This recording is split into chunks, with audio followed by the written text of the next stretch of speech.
En gros, une équipe de vélo, c'est plus un type qui fait vite du vélo et qui va arriver premier dans l'équipe. Une équipe de vélo, c'est dans les montées, c'est celui qui monte le mieux qui tire. Dans les descentes, c'est celui qui descend le mieux qui tire le groupe, sur le plat, etc. Il y a un côté partage, collectif. Et on revient à quelque chose qui me plaît bien. Mais là, j'espère que je ne vous choque pas trop, parce que c'est franchement spirituel, entre guillemets. C'est la façon de dire bonjour des Mayas, où il s'agit, quand on dit bonjour, de dire « je suis un autre toi », et l'autre répond « tu es un autre moi », et il termine en disant « le temps n'existe pas ». Ça paraît simple, peut-être un peu louvdame, mais pour moi, il y a déjà tout là-dedans. Dans cette façon de dire bonjour, c'est une vérité qu'on a oubliée et qu'on retrouve à travers les constellations. Nous sommes tous reliés d'une manière dont on ne soupçonne pas l'intensité. On se sépare mentalement, d'où beaucoup de problèmes. Et pas de temps, c'est une autre histoire, c'est long à développer. Pas de temps, une constellation nous fait sortir du temps.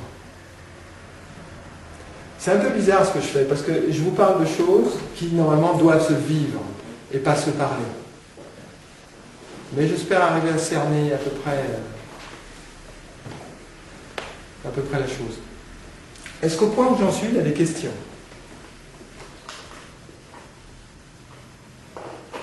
Je continue. J'en étais aux constellations plutôt classiques, on va dire. La constellation classique étant qu'il y a quelqu'un ou qui sait, qui a l'intuition et qui l'impose, ou quelqu'un qui explique tout le long. Là, on est dans des constellations où chacun va, à un moment donné, ou tout le temps, être, comment dire, celui qui monte bien la côte et qui va tirer l'équipe, celui qui descend bien la côte et qui va tirer l'équipe. Qu'est-ce que ça change? Ça change notre façon de voir le monde. Donc il y a quand même une portée corporelle, parce que ça j'en ai pas beaucoup parlé, il y a une portée thérapeutique.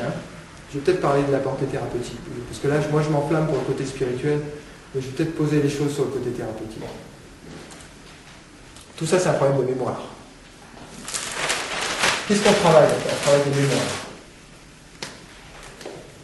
Je vous ai parlé de la souffrance.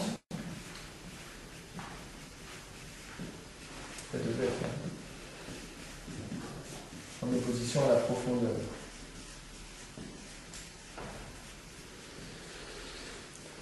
La souffrance est souvent associée à des mémoires. On l'a vu tout à l'heure. Vous voyez ce que je veux dire? C'est-à-dire mémoire de traumatisme. Et des mémoires qui sont engrammées corporellement. C'est-à-dire que toute mémoire, je ne sais pas si ça ne vous choque pas trop, mais toute mémoire peut être retrouvée dans nos cellules. C'est pas « je me rappelle d'eux ». Moi, je parle d'une mémoire qui est inscrite dans le corps. Le corps ne ment pas. Le corps est le stockage de tout ce qu'on est et de tout ce qu'on a vécu. Et de toutes nos mémoires anciennes. Donc on peut trouver vraiment, des fois, à des endroits très précis, certaines mémoires dans le corps. En opposition, à quoi? À quoi on va opposer les mémoires? À un truc magique, le présent.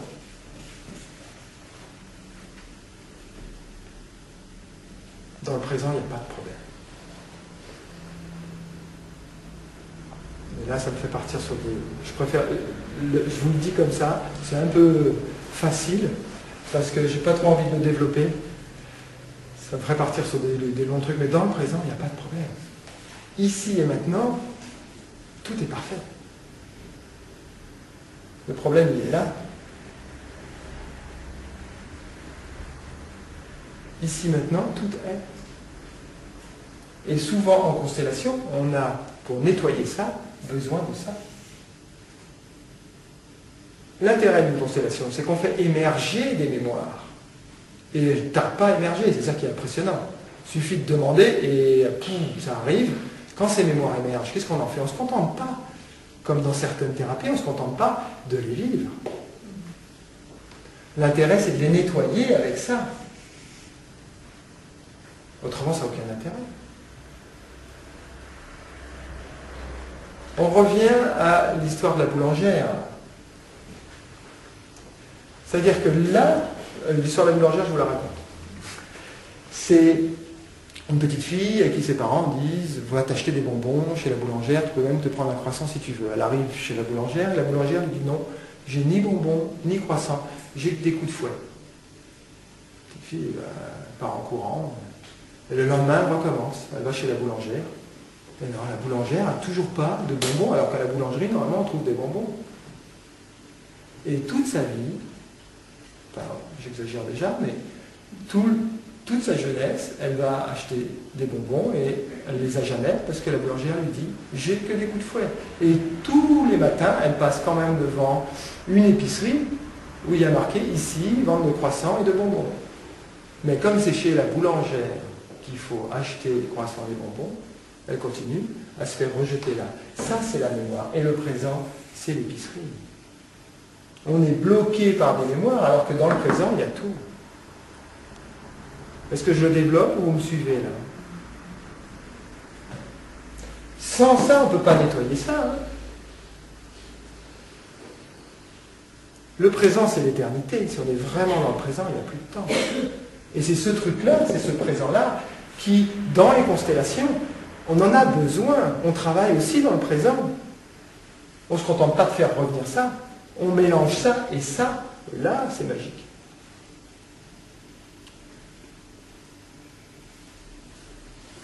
Qu'est-ce qui se passe? J'ai jamais eu d'amour de ma mère. Voilà une mémoire, une belle mémoire.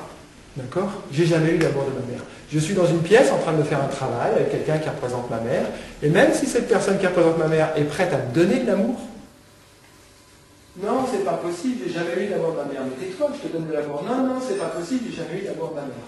C'est comme ça que ça fonctionne. Cette mémoire se bat contre le présent. Ça va? Il suffit à un petit moment, juste une seconde, de laisser venir ce présent. Et ça nettoie ça. L'un sans l'autre, il n'y a pas la magie de la constellation. S'il n'y a que le présent, bon ben, il n'y a que le présent, on est en méditation. Et je ne travaille pas mes mémoires. Si je n'ai que les mémoires, on est dans un état régressif. Si je mélange la régression et le présent, on est en constellation. On est en train de travailler sur nos mémoires corporelles, d'où sensations corporelles, d'où nettoyage corporel, d'où les explications de guérison, puisqu'il s'agit d'un travail, pour moi, les constellations sont un travail corporel. Ce n'est pas du tout un travail intellectuel. On sent qu'il se passe des choses au niveau corporel et on n'est pas le même après au niveau corporel.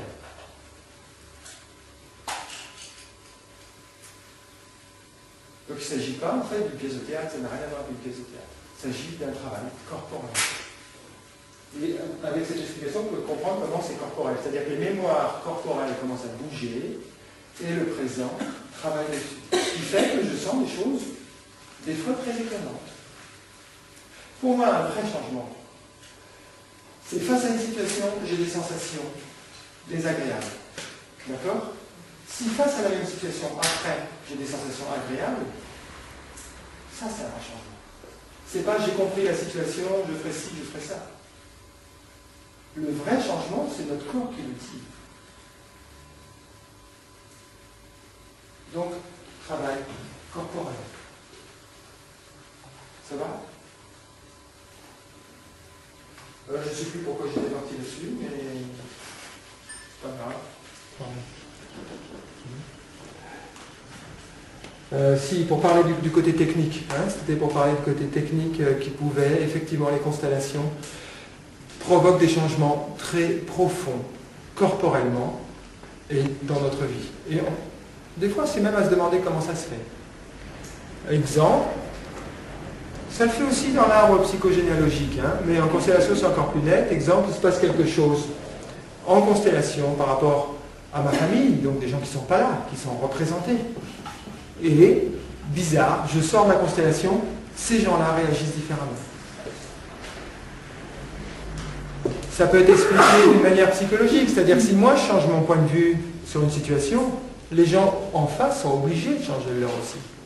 Il faut être deux pour danser le tango. Si moi je ne veux plus danser le tango, l'autre il ne le danse plus.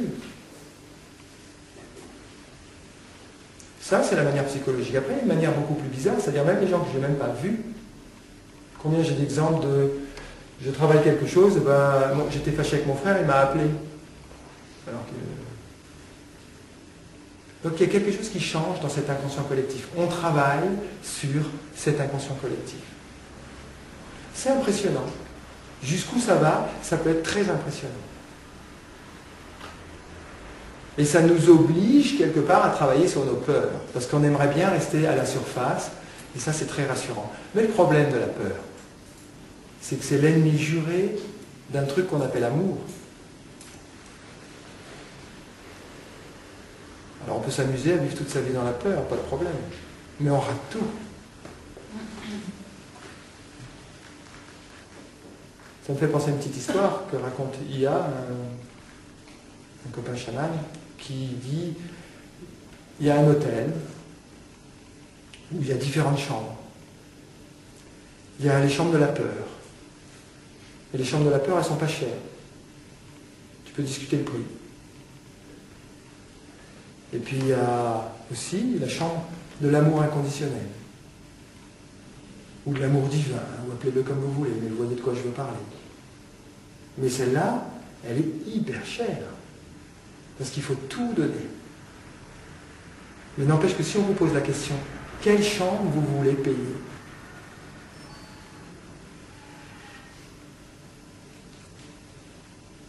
Parce que ça, vous savez quand même, hein, que le contraire de l'amour, c'est pas la haine. Hein.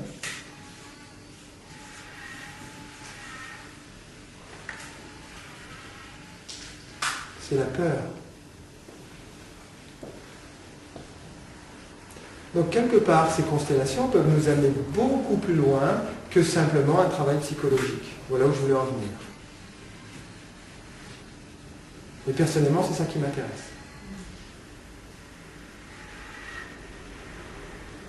Parce que si c'est juste pour avoir un cadeau, parce que c'est des cadeaux, on reçoit des cadeaux en constellation, mais si c'est juste pour avoir un cadeau psychologique et continuer à avoir peur ailleurs, c'est pas intéressant.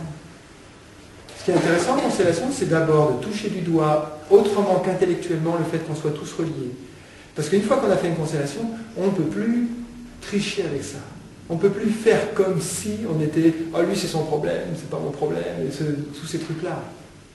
On ne peut plus jouer ce jeu un peu idiot, parce qu'on l'a vécu, et du coup, on ne peut plus tricher. Ça, c'est génial. Et plus on en fait, plus, effectivement, il y a une sorte de culture, c'est culture de l'amour, il y a une sorte de culture interne et corporelle qui se fait, qui ne dépend pas de là, c'est du vécu.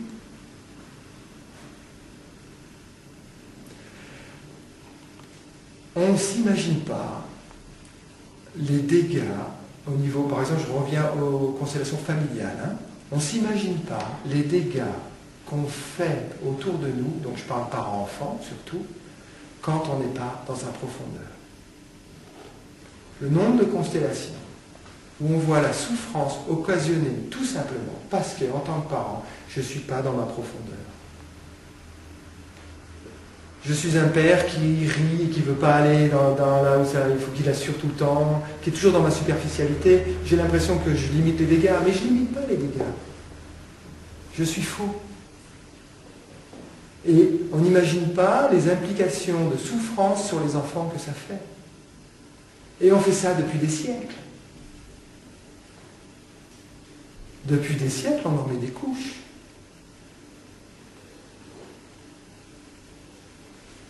Et je sens que les mots ils sont 10 fois inférieurs à la réalité. Il faut vraiment le vivre pour comprendre ça. De voir un peu dans une constellation à quel point des mémoires de souffrance peuvent sortir tout simplement parce que nos parents ne sont pas authentiques. Ça me fait dire tout bêtement que c'est faire des dégâts autour de soi que pas être dans sa profondeur. C'est pas seulement se protéger. C'est pas seulement se dire ouf, faut aller plus loin. Et non seulement c'est faire des dégâts autour de soi, mais c'est faire des dégâts en soi.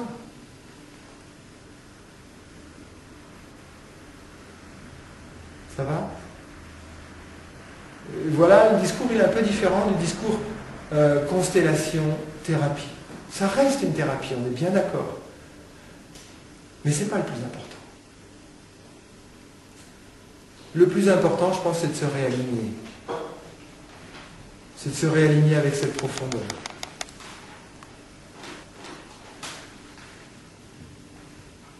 C'est d'accepter notre dimension immense qu'on a et qu'on sent en constellation. C'est-à-dire que j'arrive à communiquer avec l'autre autrement qu'avec le cerveau. J'arrive à sentir des choses, à pouvoir sentir ce qu'il sent. Donc il y a quelque chose de beaucoup plus grand, et c'est d'accepter cette chose beaucoup plus grande que nous sommes aussi. Voilà notre profondeur. En fait, on est quand même dans un truc qui est très souvent de la tricherie perpétuelle, par peur.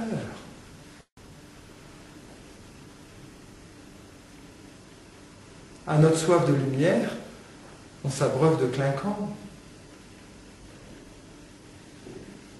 À notre vraie faim de pureté, on se nourrit de pain complet. Il y a vraiment que tout est fait, et toutes ces réponses à des choses profondes qu'on a sont des réponses superficielles. Je pense que l'intérêt de la constellation, c'est commencer à toucher nos vrais besoins. On n'en a pas beaucoup de vrais besoins. Et ils sont bafoués sans arrêt.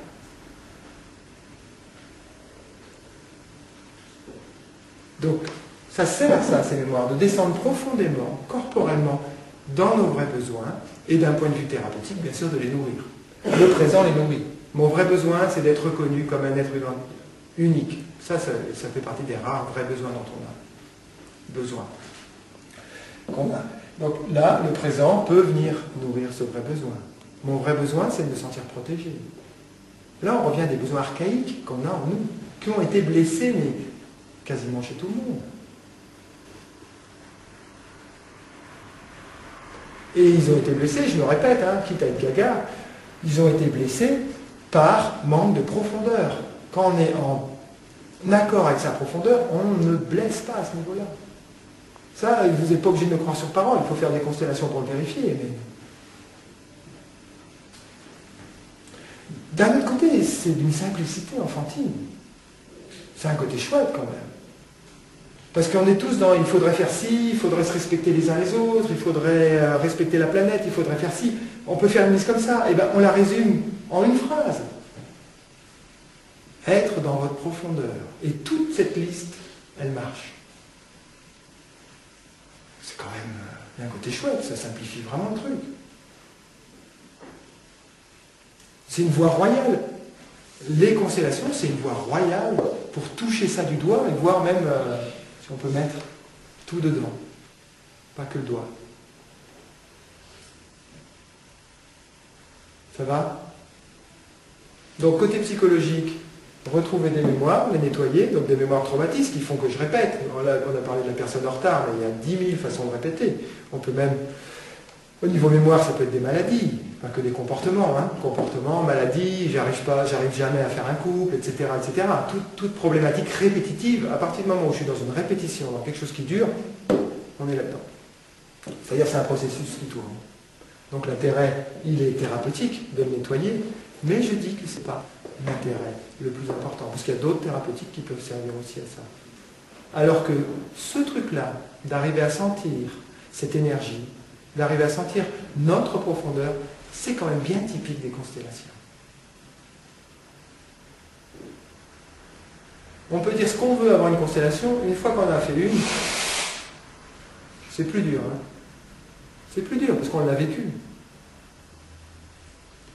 On a vécu ce corps qui sait, cette chose immense qui existe en nous, cette dimension immense qu'on a. Et à partir du moment où on l'a vécu, c'est une sorte d'engrenage, on l'a vécu, du coup on a envie de le respecter. On a trouvé ça beau, on a envie de le respecter, et on avance sur ce chemin. Voilà le plus important de surtout ce que je voulais dire par rapport à ce que j'appelle les nouvelles constellations. Après, si vous n'avez pas de questions, ce sera dommage, mais je pense que ça peut partir dans plein de directions, il y a plein de choses à dire. Ça, on verra en fonction des questions. Ça allie aussi deux choses qui sont l'Orient et l'Occident. Le côté occidental de la thérapie, il y a le côté défoulé. Ça, c'est très occidental. Sortir le truc, de le défouler, c'est-à-dire vomis en morceaux, crache ta colère. Ça, il y a beaucoup de thérapies qui marchent comme ça. Thérapie physique. Ça, c'est le côté faire circuler. Et ça, c'est très occidental. D'accord? Vous voyez ce que je veux dire par faire circuler, hein? Tout ce qui est défoulatoire. Donc, la plupart des thérapies corporelles occidentales sont défoulatoires. Ça fait du bien. Mais ça ne suffit pas. C'est bien de le mélanger avec quelque chose qui est beaucoup plus oriental, qui s'appelle la macération. C'est beaucoup moins drôle. Enfin, ceci dit, défoulatoire, des fois, c'est pas drôle non plus. Hein. C'est du boulot d'arriver à sortir sa colère. Hein. Mais macération, c'est tu as un problème, reste dedans. Vis-le. Ça, c'est très oriental. Vis-le et observe-le. On est dans un côté détachement. Arrive à être dedans et à l'observer. Et la constellation est l'une des rares techniques qui fait appel aux deux. Il n'y a pas beaucoup de techniques qui mélangent les deux. Parce que la macération, c'est oriental, c'est un côté magique aussi. Hein. C'est ce que je vous disais tout à l'heure sur la souffrance.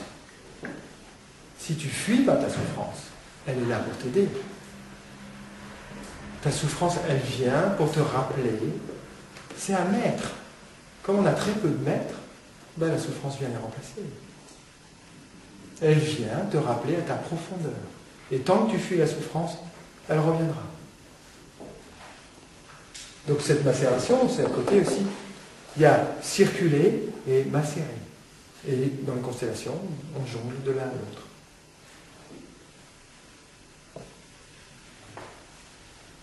C'est OK? Qu'est-ce que je pourrais rajouter? Je pense que c'est une petite phrase qui me vient là.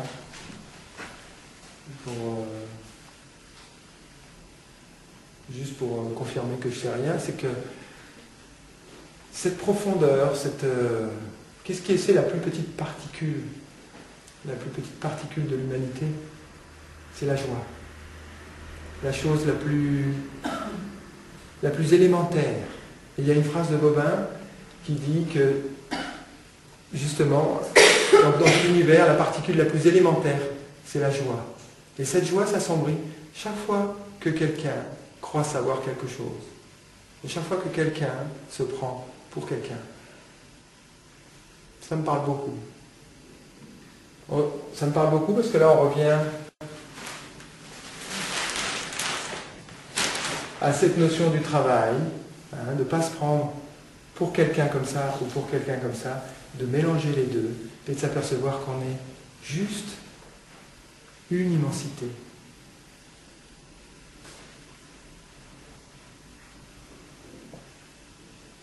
Qu'est-ce qu'on cherche en fait? Qu'est-ce que vous cherchez?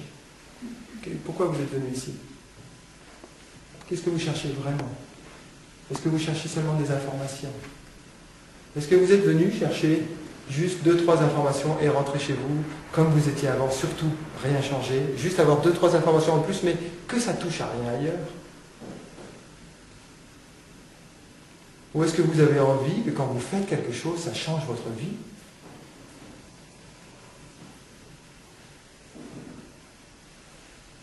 C'est votre choix. Est-ce que vous faites des choses juste pour vous détendre? Là, je parle de la surface. Juste pour savoir un peu plus, mais il ne faut surtout pas qu'en rentrant à la maison, je sois différent. Ou est-ce que vous avez envie qu'en faisant quelque chose, à chaque seconde, c'est un saut dans le vide? Et c'est ça la vie.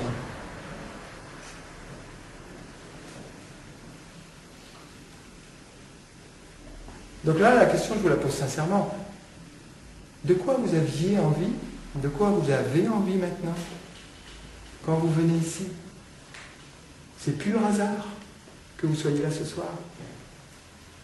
Qu'est-ce que vous êtes venu chercher ici? Et même ceux qui croient que c'est pur hasard, je ne les suis pas du tout là sur cette pente-là. Et essayez de vous la poser sincèrement. Qu'est-ce que vous êtes venu chercher ici? Si ce n'est votre profondeur. Je pense qu'on a tous soif de ça. Le reste, c'est comme passer un voyage en train avec les rideaux fermés. Et enfermé dedans d'un truc à l'autre. Ça n'a pas de sens. Ça n'a pas de sens de traverser la vie comme ça.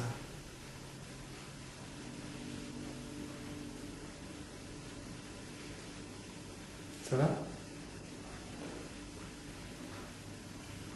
Donc à vous de répondre à vous-même. Qu'est-ce que vous cherchez vraiment? Parce qu'on est tous des boulimiques. Je lis un livre, une phrase est super, elle m'éveille. Oh, je vais vite lire la deuxième, pour si la deuxième, elle est encore mieux peut-être. Oh, puis la troisième, c'est... On est tous des boulimiques, alors que la première phrase suffit. Tout est là déjà dans la première phrase. Je peux calmement la digérer et l'écouter.